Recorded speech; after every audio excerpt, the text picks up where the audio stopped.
What is up, guys? It is Bucky and welcome to your, let's see, 23rd intermediate Java tutorial. And in this tutorial, let me show you the little program we're going to be building. We're going to be building this little J-frame here, and it has a circle in it which slides. So we're going to be taking a break from applets for about a week maybe, and we're going to be learning more about GUIs because it's a huge part of applets. And once we get drawing done with a G, and don't worry about it. Just pay attention to this tutorial, and that's all you need to worry about. And another thing I want to mention before I get started is I got a new fish this weekend. So if you guys are interested in that, there will be a video in my update later tonight, so you guys can check him out. His name's Poppy, and my sister named him, and he's the best fish in the world. So now what we're going to be doing is I showed you we're going to be drawing that oval and also be learning how to use the J slider. So what tools do we need in order to do that? Well, we're going to be setting up 3 classes here, and the first one is we're going to make a class specifically to draw the oval itself. And what this is going to do, we're going to pass it in a diameter. It's going to check if that diameter, first of all, it has to be greater than 0, because you can't draw anything if the diameter is less than 0. And then once it validates it, it's going to pass it in and paint it on the panel itself. And the panel on a window is like the body of a website. It's that big white part, so not the window itself. So let's go ahead, enough of me talking, let's go ahead and get started. So go ahead, and the first variable we need to set up is the diameter. So put private, it would just be integer, d, and let's set it equal to anything to begin with. Our window's only going to be like 200 by 200, so let's by default set it equal to 10. So now as soon as our oval pops up on the screen, and when I say oval, it's going to be a circle, but anyways, it's going to have a diameter of 10. Now this isn't going to be changed until we get input from the user to change it. And the input from the user we would be getting is whatever they slide the slider to. So we'll see that later on, but anyways, next we need a graphics object, because without a graphics object we can't draw anything on the screen. And once we have our graphics object, we can actually paint this oval on the screen. So go ahead and put public void paint component, hopefully I spelled that right, and of course you pass it in a graphics object. And the first thing that we want to do is fix that. And alright, what we want to do is called paint component from the superclass, and this preps our graphics object so it's going to be ready to draw. So remember, anytime you want to call a method from the superclass, and the superclass, don't forget, is JPanel right here. So whatever we extend is our superclass. Put super dot paint component, hopefully I spelled that right, and pass it in G. And what this does is essentially prep our graphics object for drawing. So now that we actually have a graphics object, we can draw. So let's go ahead and do that. Put G dot, and in order to draw a circle on your screen, the method for this is fill oval.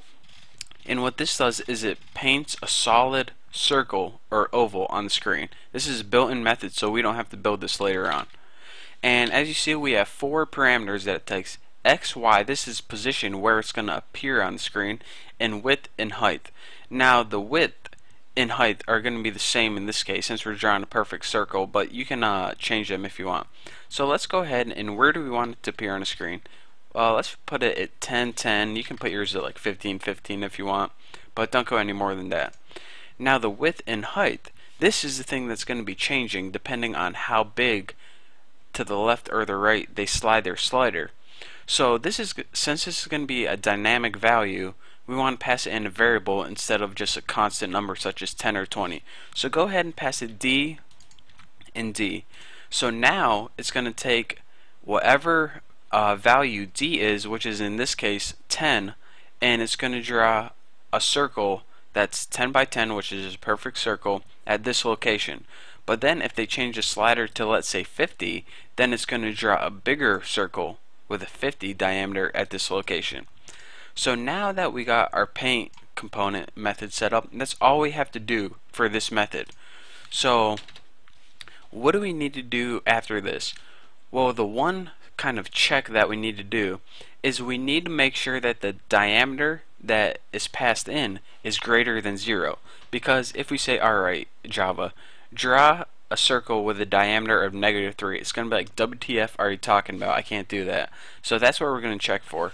So go ahead and put public void set d, and we're going to pass it in just an int new d, and this pretty much means pass it in a new diameter. So in order to do this, what we need to do is check, well, let's see, first of all we want to change our diameter to whatever value they're passing in. So set d, which remember is our diameter, equal to, and instead of having a whole if statement, here's a compressed if statement that you can do. Just put the new d that they passed in. If it's greater or equal than 0, then put a question mark, and this pretty much means if. We're going to set it equal to the value they passed in. So if it's greater than 0, then take whatever value they passed in and use that value. And instead of writing an else statement, we can just put a colon right there, and we say else 10.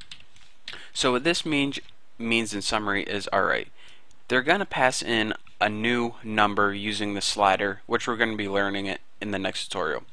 If that number is greater than 0, then go ahead and use that number.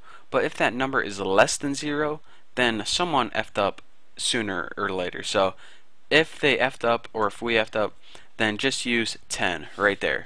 So then our program won't shut down, it will just use the default value of 10. So once you're done validating your diameter, what do you need to do?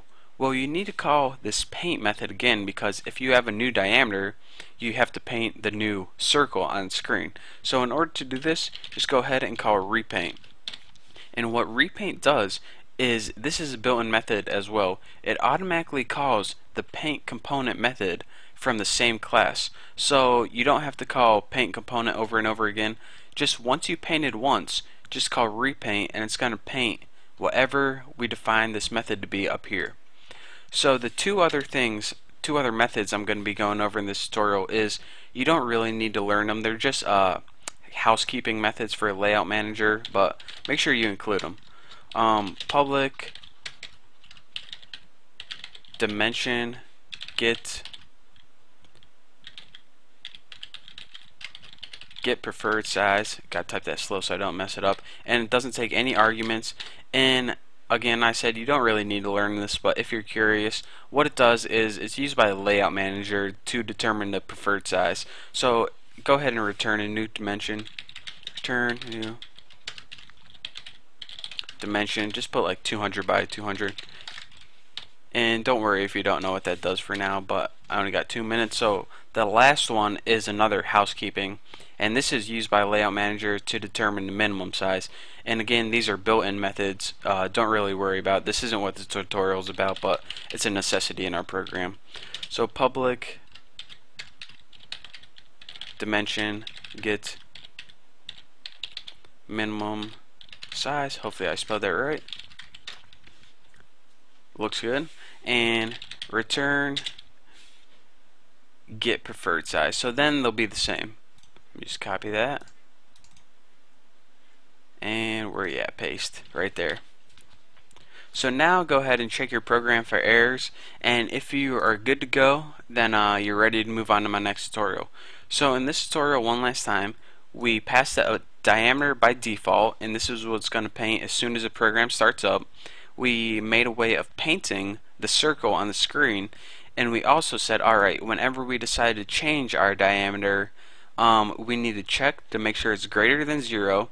If it is, use that one. If it isn't, just use 10 by default, and then paint the circle again on your screen so we can actually see a changing circle. And then lastly, we did these two housekeeping methods just because we need them. I'll tell you about them in a few tutorials.